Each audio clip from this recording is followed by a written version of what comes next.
Hello everyone, welcome back to Comm Chronicles. I am your host LJ and today I'm joined by our previous guest, Hussam. Welcome back. Thank you so much for having me back. How's your day? I'm good, thank you. How are you feeling today? How's your Friday? Oh man, so much stuff to do. Yeah, busy week. We're in the middle of the semester. There's so many things going on.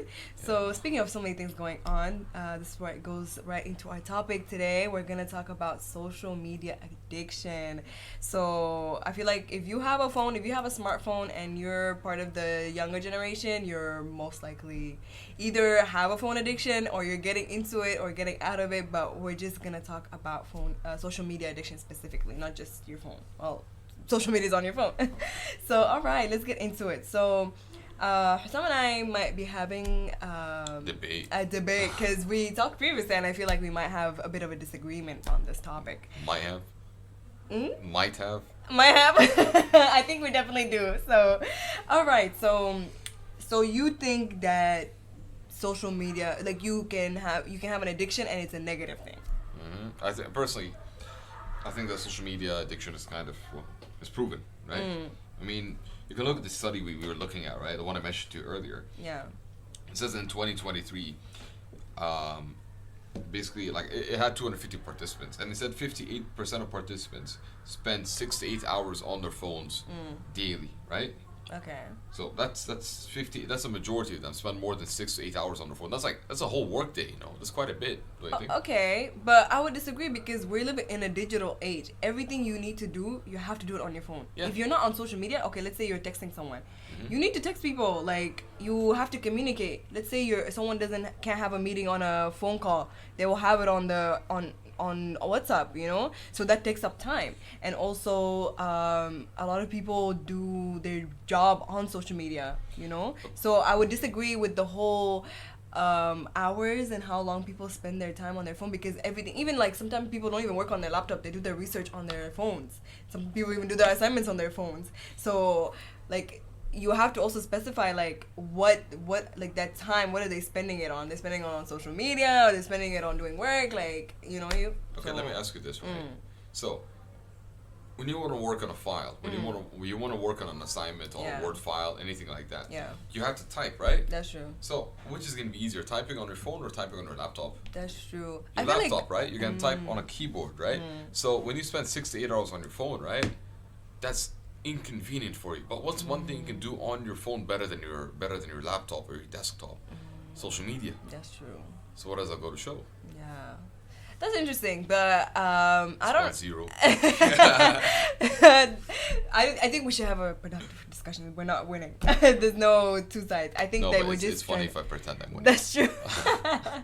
But okay, so let me get a bit more in depth, right? So there was this Reddit post, right? Under there's a subsection in Reddit. It's called no stupid questions, right?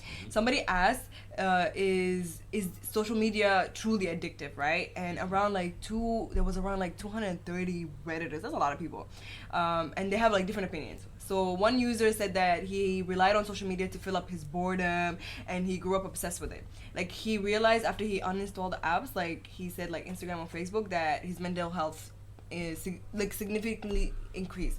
So for me, I think it's how you use social media, how you control social media addiction. Obviously when you hear the word addiction, it's a negative thing. It doesn't make sense for you to be addicted to the internet or social media or to anything, but I think it's how you use social media that will affect you. So to say that it negatively affects you, it really depends on the person, how they're using it. So if you're using it in a way that you're just sitting there scrolling endlessly, watching similar content, obviously it's gonna negatively affect you. But if you're someone who's proactive in using it, so for example, like a lot of people use social media to connect with communities that they don't have in their real life. Like let's for example, you're the only person in your town or your school who's interested in a specific anime. So obviously the next best thing to do is to connect to people on social media. So that's someone who's using it in a positive way. Yes, they're spending hours chatting with someone, but just because they're chatting with someone on social media, but they're also chatting, the only difference is that it's done digitally. I can have that same conversation with you in real life and then having it on social media. It's the medium you're using that's different. So I think for me, it's just the way you use social media that it will affect you either in a negative way or a positive way. I mean, You're definitely right about that. There's pros and cons, right? There's definitely pros and cons to it, but I think that we can focus more on mitigating the cons. I feel like currently a lot of companies use the fact that social media gives a dopamine hit to kind of draw people to social media. Algorithms are based on that, making you spend more and more time on social media. So that's the issue, is that on a large scale, right? On a small scale, you're right, that it depends how you use it, but on a large scale, it's designed for you to use it in an addictive way. So that's my opinion, personally. Really? I agree with you. Unfortunately, I have to agree with you on this one, that this is a business and obviously they want you to stay as often as possible. But I also feel like you should take lead of your own life and take control as well, right? Because at the end of the day, it's you choosing to be there. And I'm not taking away from the fact that it creates a dopamine hit, but you also should be able to control yourself and control how you interact with these social media things, right? Because yes, there's the aspect of them creating algorithms to constantly give us a dopamine rush, but you need to also take control of your life. Like, for example, right, if there's a store next to your house that's full of sweets and they're cheap, right, you can go yes, they're cheap and they're sweet and stuff, you can go there and buy it every time, but you need to also recognize that you need to have self-control. But something else I want to say is that maybe the reason that a lot of people are on their phones is, for example, job opportunities, right? This is the new digital age. This is how people communicate. This is how people get their jobs. LinkedIn, texting people, calling them. Like, it's something that you use on your phone a lot, and you have to use social media to connect with people. So that's another benefit of social media, and also why you might see that increased levels of people being on social media, that they're using it to create connections in the industry. And that might require you being, for example, on Instagram DMing someone, or on Facebook getting to know someone, or on LinkedIn for hours on end to kind of build that connection so you can get a job opportunity, I mean, yeah, it does have a lot of uses, definitely. I think that LinkedIn is a blessing, right? The way it's done is just generally really beneficial to us. Okay. So LinkedIn, right? Thinking like LinkedIn is quite a blessing. Instagram is also really for networking with people, right? Especially in your social life. Instagram is absolutely amazing for that, right? Absolutely, you can have like a lot of different uses. Yeah. But I think that, look at the statistics. I mean, it's just like 55% of people check their phones every 30 minutes. Now imagine that you're sitting there and you're trying to work on an assignment, right? And every 30 minutes you just stop your assignment and you go check your phone, right? That can't be very good for you, can it? Yeah, it's harmful. Even like, you saw like the office survey that we did just now, right? What the one guy had like 15 hours on his phone. Yeah, that's crazy. That's absolutely nuts. Like 15 hours. That's like 9 hours for sleep, 15 hours for social media, right? It's like, is this guy? That's like, true. I'm genuinely curious that how does this guy have a life? Okay, maybe I shouldn't say it that way. That sounds a bit more offensive than I thought it would. But one of the other members of the team, right? 9 hours. Yeah. I checked my phone, right? And I got over 2,000, 3,000 messages a day total. That's also crazy.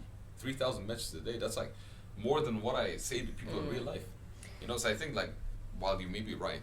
People have to use social media in a certain way, right? I think at the end of the day, numbers speak for themselves. The statistics, even like our team themselves. Okay.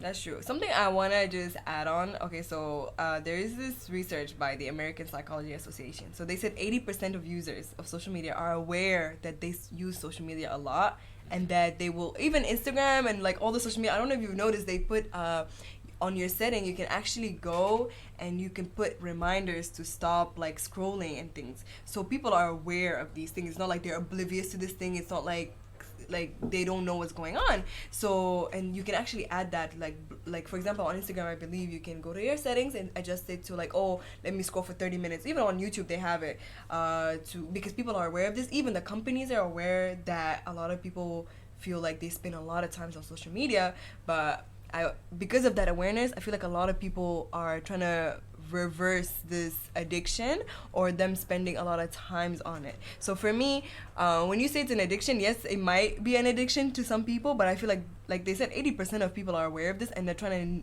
to negate this situation. So for me, that's why I say it's not really, I don't want to say it's not an addiction, but I think because people are aware of it and they're proactively trying to stop, I think I would say it's not really an addiction in that sense that a lot of people Let me tell you something. Yes.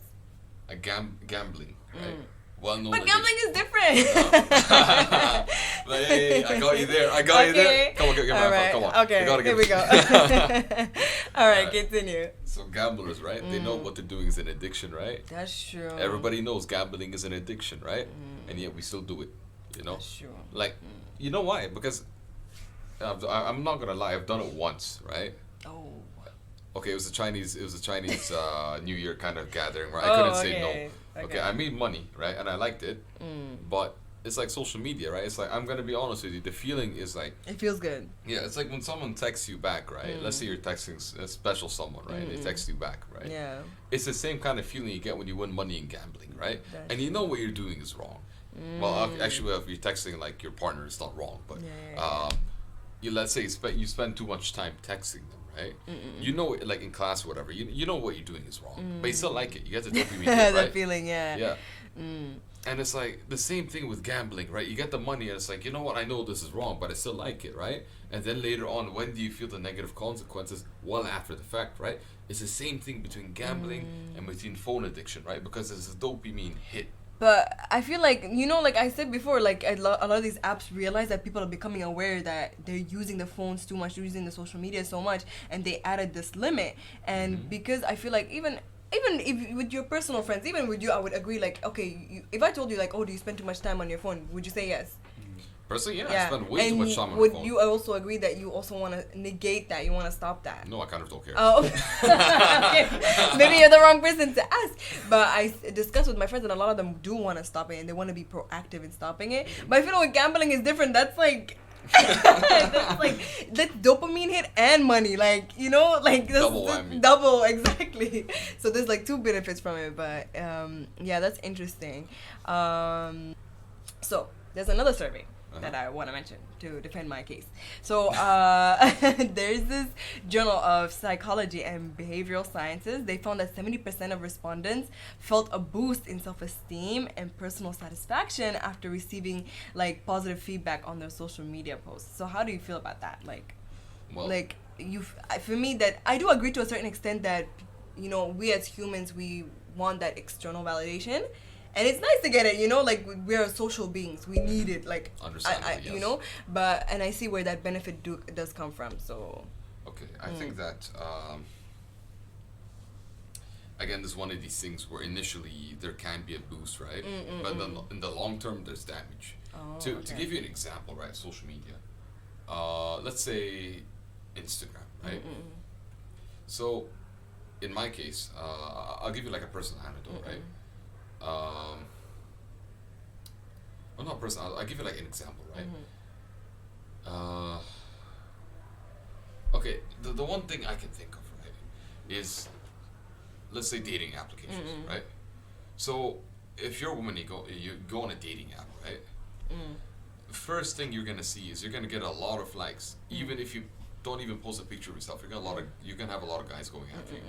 As a guy, your self-esteem is gonna be annihilated because you can look like a model and you're still gonna get nothing. So, like in the case of like the woman, right, on these dating apps, they might get validation at first. They might feel better, but then over time, it's like they feel empty going on these applications because they get the validation, but what comes after is not very validating, right? And then for guys, well, it's self-explanatory. You get what I mean? What about like, you can apply to social media in terms of like, what about the people good looking, what about the people who are ugly? I've met a lot of people who are very, very self-conscious about their looks because of social media, right? Like, this is especially prevalent within women, right? What about women who do not fit the societal standard, right? This is particularly true because, you know, at the end of the day, we're in Asia, right? We're in Malaysia. The standards here for women are different than the rest of the world. What if you have a woman who's slightly larger, slightly taller, slightly, just generally slightly bigger, right? Yeah. Whereas in some cultures it's a good thing, but in some cultures it's a bad thing, right? What if she feels like what if she feels like unattractive? Then she goes on social media, right? She compares herself to her peers who are more attractive by society's standards, right? It's actually the opposite effect. And what about someone who is attractive, right, and goes on social media, and then eventually they stop like being viewed as attractive by social media, right? That's true. By the audience, social media. Then it actually blows up in their face, right? Yeah. Or what if like they spend so much time chasing that validation on social media that they miss out on their friend circle and whatnot? Okay. So it's true. it's multifaceted. That's true. I think that this is a topic that I feel like, depending on how you view it and depending on how you use social media, it will either affect you negatively or positively, or it could be both at the same time. So yeah, that's all for today. Just let us know your opinions. Do you have a social media addiction? Do you even believe that it's an addiction, or have you been through a social media detox? Please let us know on our social medias. Thank you. Yeah, let us know on social media. Yeah, true. See, it's a way to connect with people. All right, thank you. Bye. Thank you, Hussam.